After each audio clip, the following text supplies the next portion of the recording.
Welcome. Today we're diving into the fascinating science of toxicology. It's a field that grapples with a really interesting question. How can something be a lifesaver in one dose, but an absolute killer in another? We're about to find out exactly how scientists get to the bottom of that.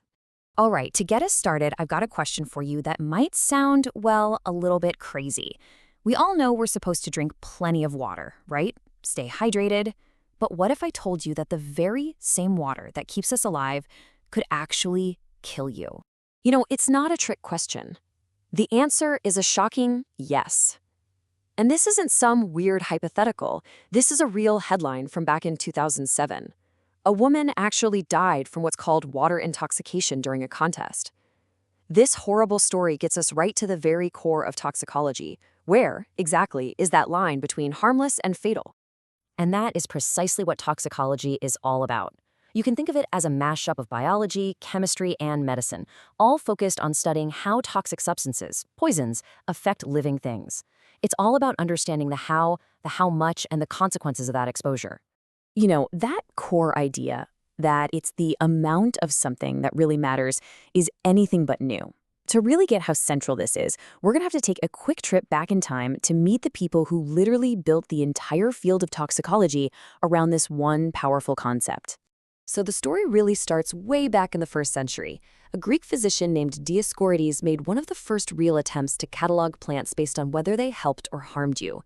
But the real game changer, the guy we really need to talk about, was a physician from the 15th century named Paracelsus. His work was so important that it was later picked up by Mathieu Orfila, who we now consider the father of modern forensic toxicology. And here it is. This is it. The single most important phrase in all of toxicology, laid out for us by Paracelsus himself: sola dosis facit venenum. In English, only the dose makes the poison. So what does that actually mean?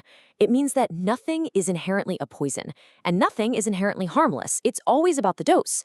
This applies to everything: water, caffeine, medicine, you name it. This idea, what scientists now call the dose-response relationship, is the absolute bedrock of toxicology. Okay, so once that huge principle was established, scientists needed a way to sort through the chaos. They needed to organize and catalog all these potentially harmful things. Let's take a look at how they do it. Generally, toxicologists have two main ways of looking at this. First, they can group toxins by their physical nature. Is it a chemical, a biological agent from a plant, or something else entirely, like radiation? The second way, and this is often way more useful for those of us in environmental health, is to classify them by the specific damage they do to the body. And as you can see, this method really cuts to the chase. We can talk about neurotoxins like lead, which attack the nervous system, or hepatotoxins, which target the liver. This isn't just about putting things in boxes. This classification is absolutely crucial. It tells doctors and scientists what to look for, how to treat someone, and how to set safety limits for these substances out in the real world. So we can classify the type of harm, but how do we actually measure the amount of harm? This is where toxicology stops being descriptive and starts getting into the hard numbers.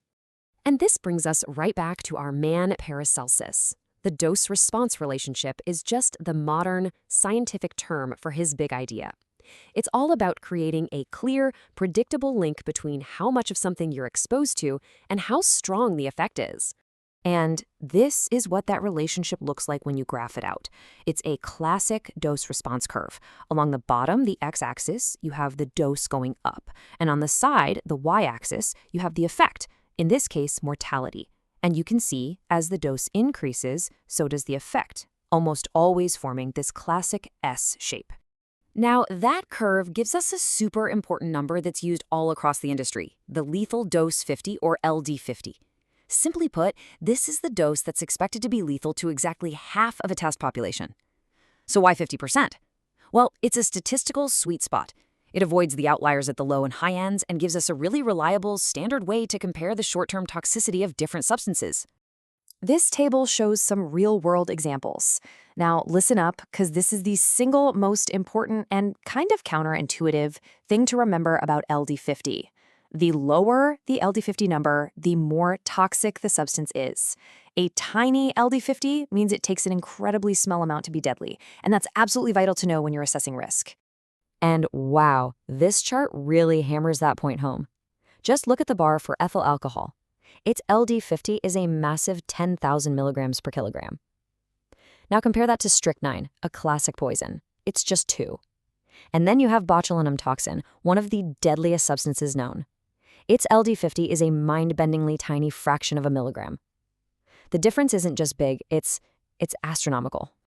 So the big question is, how do scientists actually get these numbers?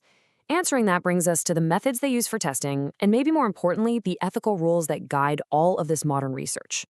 Okay, so testing basically breaks down into 2 big categories. You've got in vivo testing, that's Latin for in the living, which uses whole organisms. This gives you the big picture of how a substance affects a complex system. Then you have in vivo, in glass, which is done on isolated cells, like in a petri dish. This lets scientists zoom in and run really specific, controlled experiments.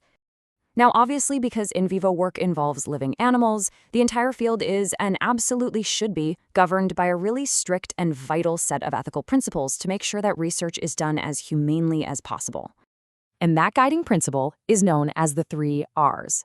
First, reduce the number of animals used to the absolute bare minimum needed for good data. Second, refine the experiments to minimize any stress or suffering. And third, and this is the ultimate goal, replace animal testing whenever possible with alternatives like those in vitro methods or even powerful computer simulations. This isn't just a suggestion, it's what drives so much of the innovation in toxicology today. So let's wrap this up. What are the big things to take away? First and foremost, that age-old wisdom from Paracelsus, the dose makes the poison. Second, scientists bring order to the chaos by classifying toxins, by what they are and what they do. Third, they measure that harm using tools like the dose-response curve and the LD50. And finally, all of this work is guided by that crucial ethical framework, the 3 Rs. So, I'll leave you with a final thought to chew on. Now that you get the science behind dose, risk, and measurement, how does that change the way you see the world around you? From the medicine in your bathroom cabinet to the warning labels on cleaning products, the principles of toxicology are absolutely everywhere.